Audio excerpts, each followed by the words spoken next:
Bine v-am găsit, bine v-am regăsit, dragilor din Zodia Capricorn, oriunde v-ați afla. Suntem la o nouă lectură pentru ultima lună a acestui an 2025, luna lui decembrie, prima lună de iarnă. Așa că, dragilor, toți cei care aveți soarele, luna, Venus, ascendentul în Zodia Capricorn, această lectură este de asemenea și pentru voi.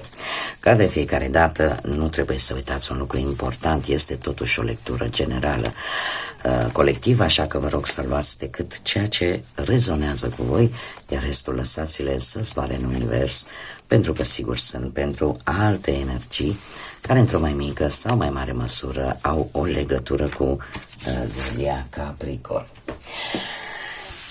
Deja cei care mă urmăresc de ceva vreme știți, am pus câte o carte din oracolul frunzelor de ceai pentru a vedea așa pentru fiecare săptămână în parte întreagă, da, din această lună, cam cu ce vine și în felul ăsta să ne formăm așa o idee generală, dar înainte de a întoarce cărțile așa cum v-am obișnuit în ultima vreme, am venit și cu niște informații astrologice vis-a-vis de această lună, decembrie, cu ce vine ea din punct de vedere astrologic și cum vă va afecta pe voi aceste aspecte.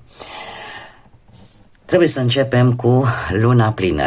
Luna plină în Gemeni, de pe 4 decembrie, o lună plină în care se pune un accent mare pe comunicare, pe informații, obținerea lor și pe acele adevăruri care se pare că vor ieși cumva la suprafață.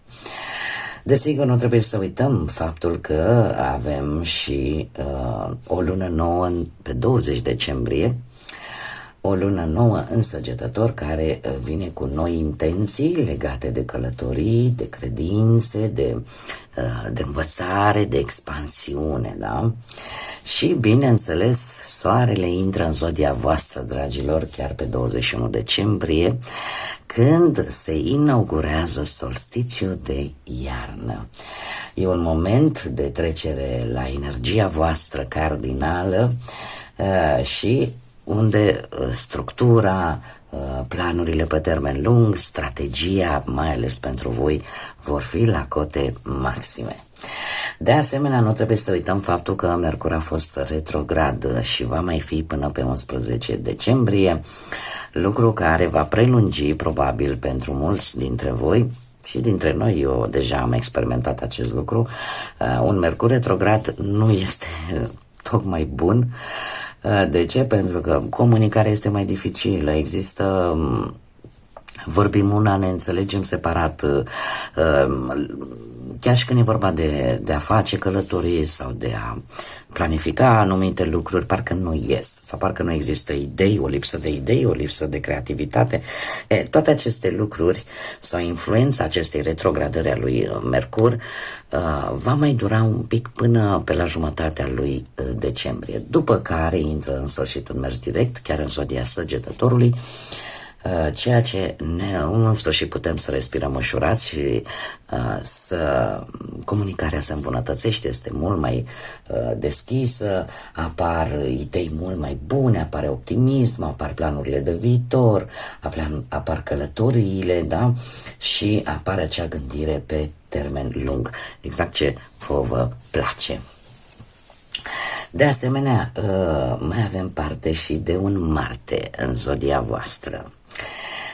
Pe 15 decembrie, Marte în Capricorn, trebuie să vă spun că vă va îndemna să fiți un pic mai disciplinați, să fiți mai ambițioși, să fiți mai perseverenți și, în general, pentru toată lumea, da, să acționăm un pic mai strategic, dar se cere foarte mult partea asta practică, da? Și eu spune că ar trebui să ne îndeamnă oarecum să fim orientați către rezultate cât mai concrete, indiferent de ce aspect al vieții vorbim. Este adevărat, e posibil să avem tendința, din cauza unui stres destul de mult acumulat, să forțăm un pic lucrurile, așa că totuși aici trebuie un pic de precauție, pentru că energia lui Marte este una explozivă. De asemenea, trebuie să mai spunem că avem un Lilith în Săgetător, chiar pe 20 decembrie și aici apare, ca să zic așa, dorința asta de a trăi fără să te constrângă cineva, fără să te oblige cineva. Apare acel rebel din noi, dar trebuie să fim destul de atenți, pentru că a fi rebel, dar fără o cauză, deja nu mai e bine, da? Pentru că Lilith are tendința asta să ne ducă la extrem. Da? Să se păstreze un pic de echilibru în această tendință de a fi mai independenți, poate de a nu mai permite lucruri nocive din partea altora sau de a nu mai accepta limitările impuse de alții. Dar trebuie să o facem, cum să spun, să avem un scop bine determinat și o direcție clară, da? Să nu exagerăm totuși cu această nevoie de libertate personală, fără să mai ținem cont și de anumite limite morale sau sociale. Și cum să nu închei cu un Venus în Capricorn, dragilor, în zodia voastră, un Venus care intră chiar în ajun de Crăciun și care vă va face să vă simțiți mult mai stabili, mult mai serioși, mult mai realiști în ceea ce privește relațiile voastre, în ceea ce privește finanțele voastre. Vă veți ocupa mult mai mult de voi, în primul și în primul rând, de felul în care voi arătați, de felul în care voi vă arătați lumii. Veți fi mult mai responsabil, mult mai practici și veți, cum să spun, veți da importanță valorii unei situații sau unor persoane, unor lucruri, le veți calcula valoarea și nu neapărat și valoarea lor pe termen lung. Da? Dar cu predilecție în relație sau pe partea finanțelor. Acum, sunt mai multe aspecte astrale, eu am luat decât câteva așa care mi s-au părut mai importante pentru voi, dar cum vă vor afecta pe voi, în mod special pe voi, dragilor din Capricorn, care trebuie să vă spun că aveți destul de multe aspecte în zodia voastră în această lună decembrie și trebuie să vă spun că veți da dovadă de o energie foarte disciplinată, foarte stabilă și, așa cum am mai spus, vă veți concentra pe obiective concrete. Nu există loc de superficialitate în această lună. De asemenea, dacă vorbim, cum am mai spus, de muncă, de bani, rezultatele voastre pot fi foarte solide dacă există disciplină și efort susținut. Plus de asta, proiectele voastre vis-a-vis de muncă sau de finanțe vor fi unele foarte clare. Dacă vorbim de dragoste, relațiile vor avea, cum să spune, trebuie să fie serioase în primul și în primul rând și în același timp stabile. Este adevărat că nu se va face exces în exprimarea sentimentelor, ca să zic așa. Această exprimare afectivă o veți face oarecum cu măsură, bine gândit. Nu și atunci când veți spune ceva pe partea asta amoroasă, o veți face la modul sincer, da? Dar cumpătat, nu veți exagera prea mult. Dacă vorbim un pic așa, am zis să zic ceva și despre sănătate, multă lume îmi cere acest lucru, cel puțin cu tarotul nu prea îmi place să fac treaba asta, pentru că e treaba medicilor, dar astrologic vorbind, pot să zic câte ceva. În această lună, dragilor, trebuie să fiți foarte echilibrați între muncă și odihnă. Trebuie să mai ales cei care aveți ceva probleme la genunchi sau cu picioarele în general, da? Pentru că e posibil ca în această lună, dacă vă forțați mai mult decât trebuie, să aveți ceva probleme cu această parte anatomică, cum de asemenea e posibil la mici răceli, amigdalite, da? Așa că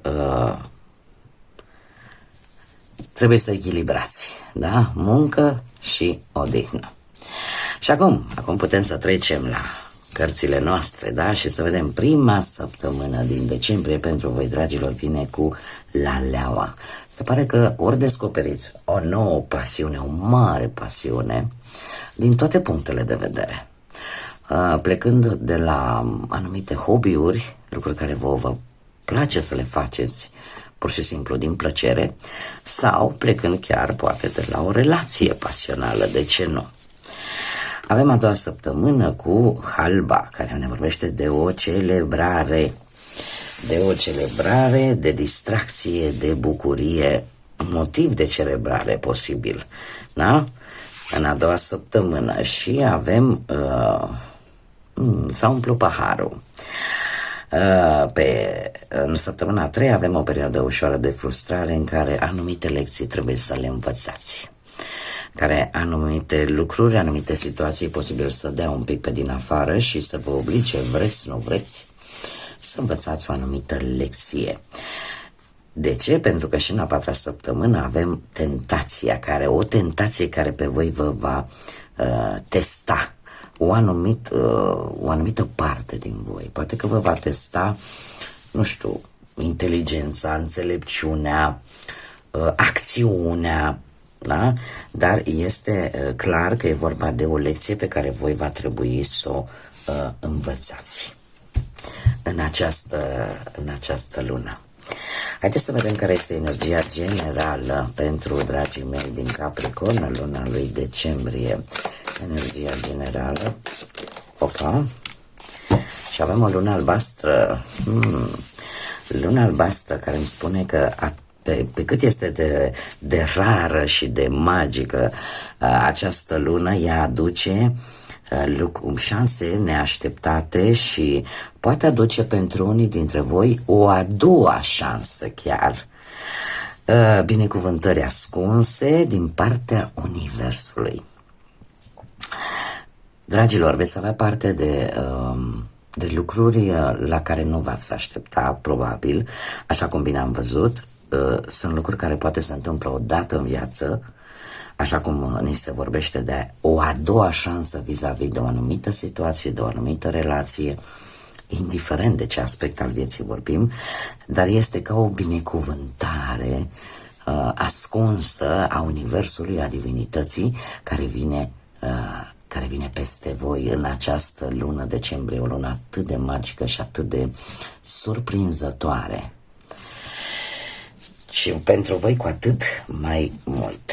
Mergem mai departe și haideți să vedem ce ne spune tarotul, ce vine pentru dragii mei din Capricorn în luna lui decembrie, atât din punct de vedere profesional, material sau sentimental.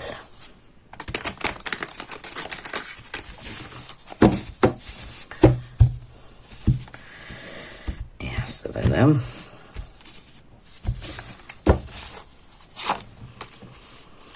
Pe planul profesional, dragilor, se pare că voi orică ați crezut că puteți reuși vis-a-vis de un aspect pe partea asta muncii, da? Ori vis-a-vis de un proiect, ori vis-a-vis de anumite lucruri legale posibil, mai ales cei care poate ați vrut să vă deschideți propria firmă, propria afacere sau ați avut ceva de văzut cu anumite documente posibil, dar este ceva legat de un job un job la care voi sunteți angajați de multă vreme sau care are legătură cu un proiect la care voi v-ați gândit de multă vreme la el. Că e un job, că e o afacere, că e o înțelegere, nu știu. Aici voi puteți adapta. Cert este că sunteți atât de convinși că acest proiect la care voi ați lucrat, la care voi ați depus efort, va funcționa, încât va aduce foarte mult stres din cauza acestui lucru. Dar trebuie să vă spun că vă iese, dragilor, chiar dacă nu o să fie în această lună și va fi poate în următoarea lună din 2026, lucrurile vor merge în direcția care trebuie, pentru că avem împărăteasa. Este într-adevăr, totuși trebuie să încercați oarecum să, cum am mai spus, să vă echilibrați între muncă, stres și odihnă. Este ceva care vă va da ceva nopți nedormite, un pic de agitație, un pic de anxietate, dar se pare că lucrurile vor decurge bine din punctul ăsta de vedere. Da? Asta vă va, cum să spun eu, vă va aduce o stabilitate și un angajament solid, da? Pe partea asta a muncii. Dar este ceva la care voi vă gândiți de multă vreme sau este o situație cu care vă confruntați de multă vreme și așteptați voi ceva sau ați făcut ceva care v-a dat încredere că puteți reuși să duceți la bun sfârșit. Nu știu, că e o idee proprie, un proiect nou propriu. Dar mie mi-arată că lucrurile, ceea ce se naște în această, sau ce se planifică mai degrabă în această lună decembrie, pentru voi va da rezultate. Mergem mai departe și haideți să vedem pe partea bănuților. Pe partea bănuților, dragii mei,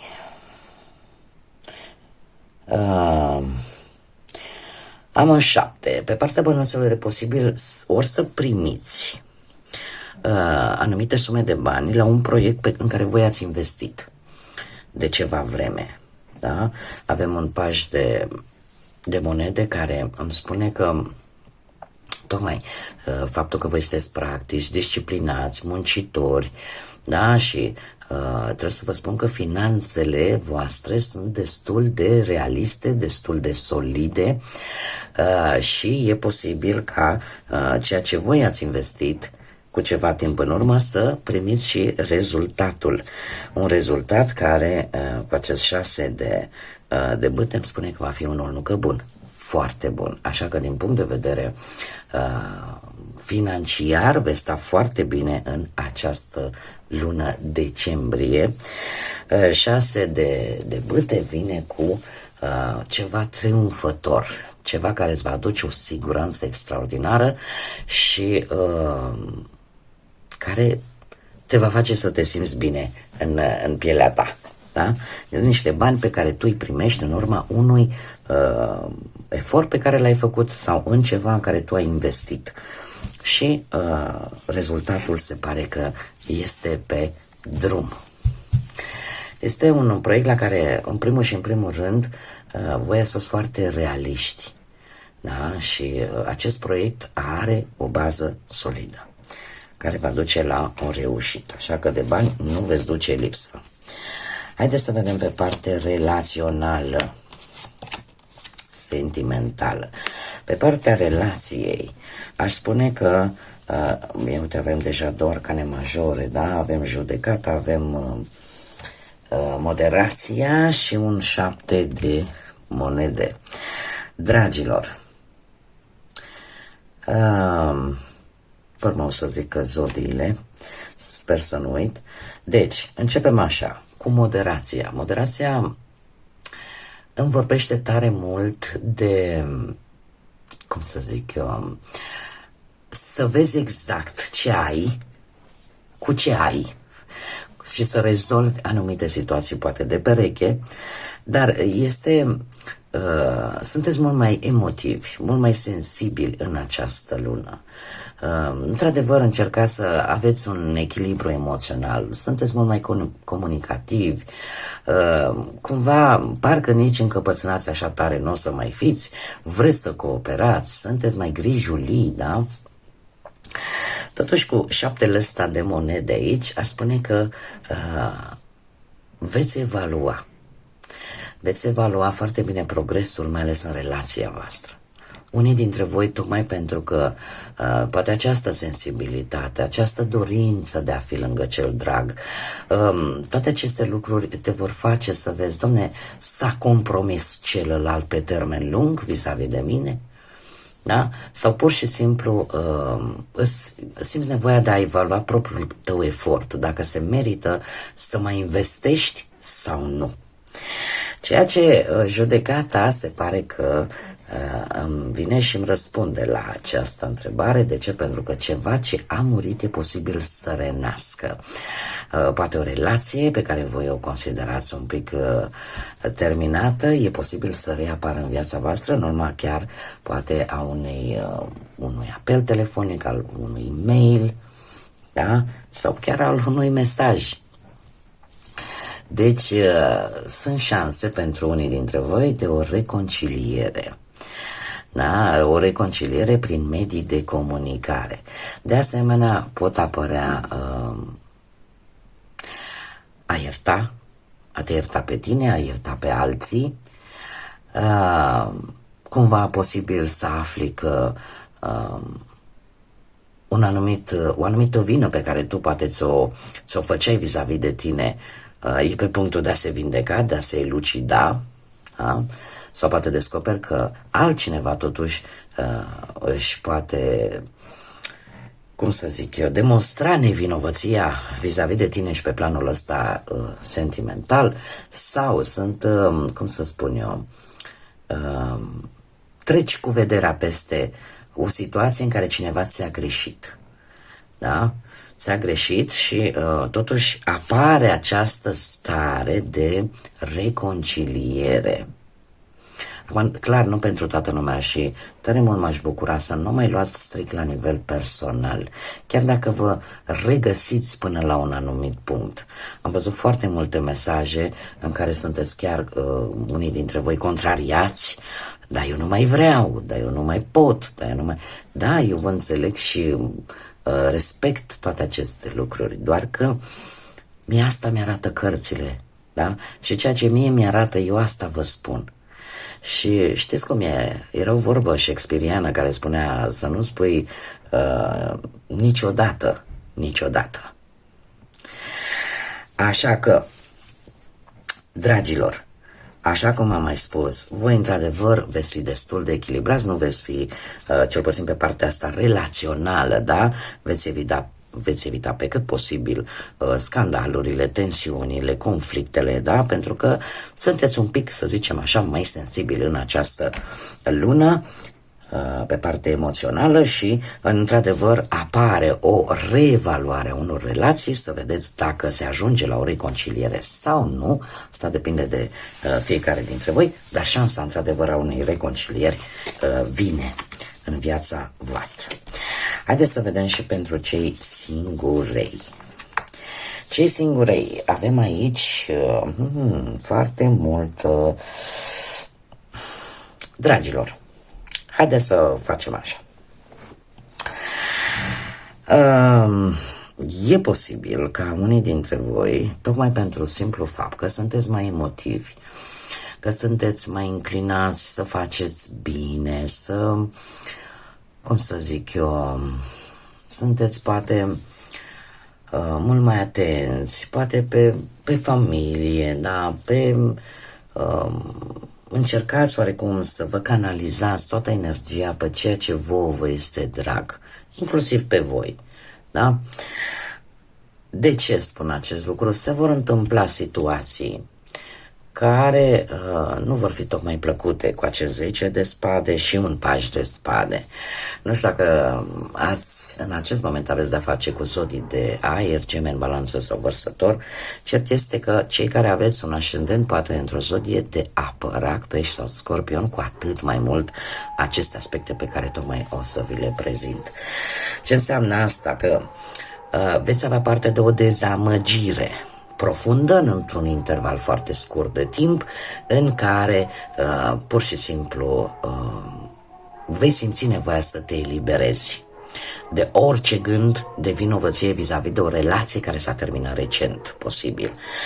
Și lucrul ăsta cu pașul de spade, într-adevăr, e posibil să fiți un pic mai impulsivi și poate, nu știu, să răniți verbal pe cineva. Dar de ce? Pentru că există această dezamăgire. Există această dezamăgire. Din câte văd eu totuși aici, cu această regină de cupe, cu predilecție, cum am mai spus, cei care aveți un ascendent într-o zodie de apă, Rac, Pești sau Scorpion, totuși cărțile cumva îmi transmit că veți trata aceste lucruri, cât ați fi de provocați, ca să zicem, veți încerca să le tratați cu o anumită indiferență. În ideea, poate, nu mă cobor atât de jos. Da, cumva încercați să întoarceți spatele, să fiți focalizați pe familia voastră, pe lucrurile voastre care contează și care, către care voi sunteți super protectori. Da? Și faptul că avem și un 8 de monede, știți cum e? Voi sunteți mai atenți pe lucrurile voastre, sunteți dornici să vă perfecționați în cariera voastră, să creați lucruri concrete, fără să mai dați importanță la aceste situații negative care oricum v-au afectat, dar asta nu v-a făcut să vă pierdeți coloana vertebrală, da? Și eu zice că veți trata oarecum cu indiferență ce se întâmplă aici. Oricum trebuie să fiți un pic mai atenți. De ce? Ori există o energie relaționată cu zodiile de aer, Gemeni, Balanță, Vărsător, care te va observa ce faci, va analiza ceva și e posibil chiar să încerce să facă și o acțiune de atac, da? Sau alții dintre voi care poate aveți un ascendent într-o zodie de aer, atunci știți cum e, tace și le face. Să mergeți pe ideea asta. Voi analiza problema, o voi trece prin filtru, după care voi vedea cum acționez. Tocmai de aceea mi-apare și acest 8 de monede care vorbește de atenție la detalii. Într-un fel sau altul, acest 10 de spade nu va rămâne, să zicem așa, chiar deloc nepedepsit, să zicem. Bun, mergem mai departe și haideți să vedem ce inițiale de nume, prenume, pseudonim sau porecle de persoane cu care voi veți interacționa sau care vor avea o anumită importanță pentru voi, dragilor din Capricorn, în luna lui decembrie. Și avem prima carte, avem litera E, litera L, litera F, litera V, litera T, litera J, litera B și litera X. Ca și zodii, în afară de cele pe care tocmai vi le-am comentat, aici mai avem, numai un pic, uite că am uitat. Vedeți? Graba strică treaba, dragii mei. Deci avem așa ca și zodii, avem zodia Taur,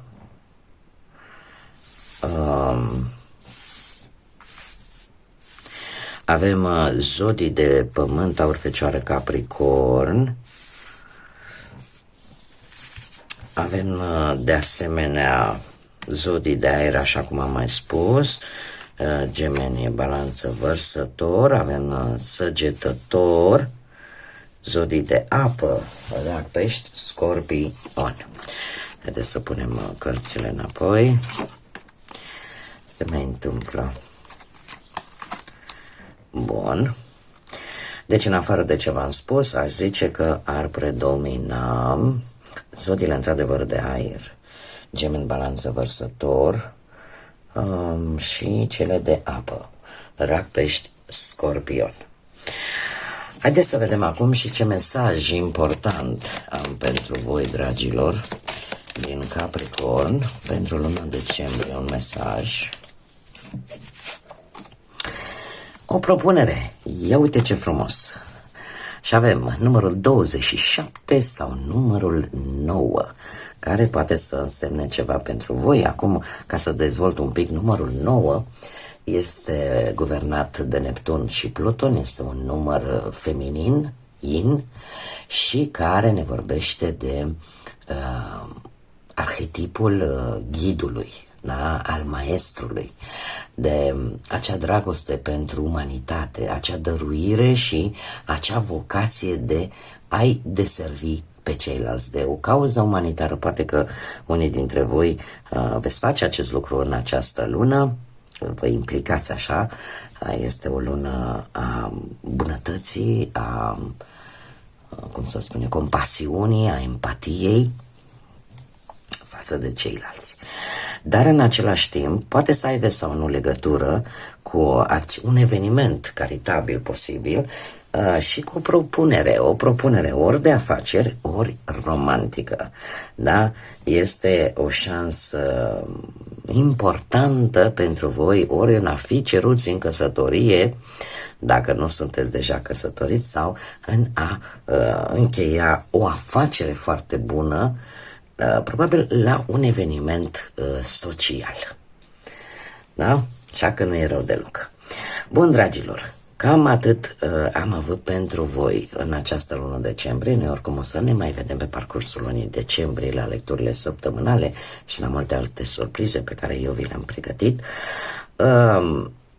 Vă doresc un decembrie de poveste, dragilor. Știu că mulți dintre voi, probabil cam pe ultima, plecând de la Crăciun până sfârșitul anului, își vor celebra zilele de naștere, așa că, dragilor, din partea mea, un la mulți ani din inimă, din suflet, și fie ca aceste zile atât de minunate și atât de importante pentru voi să vă aducă lumină, să vă aducă căldură sufletească, să vă aducă liniștea de care cu toții până la urmă avem nevoie, dar acea liniște care să vă ajute în tot ceea ce voi vreți să faceți de acum înainte. Așa că la mulți ani tuturor capricornilor care își vor celebra zilele de naștere în această ultimă lună din an, și numai bine tuturor, să petreceți minunat, să vă bucurați de Crăciun. Am și eu pe cineva din Capricorn care chiar își celebrează ziua de naștere, chiar de ziua de Crăciun, așa că să aveți parte de ce vă doriți cel mai mult, să vă simțiți fericiți, să vă simțiți împliniți și înconjurați de cei dragi vouă. Așa că mulțumesc tuturor celor care sunteți alături de mine de fiecare dată, cu like-uri, cu distribuiri, cu mesaje, cu faptul că vă abonați. Invit pe toți ceilalți care încă n-au făcut-o, dacă ați rezonat, dacă v-a plăcut, dacă mai doriți să vedeți astfel de lecturi, nu ezitați, abonați-vă, este gratuit.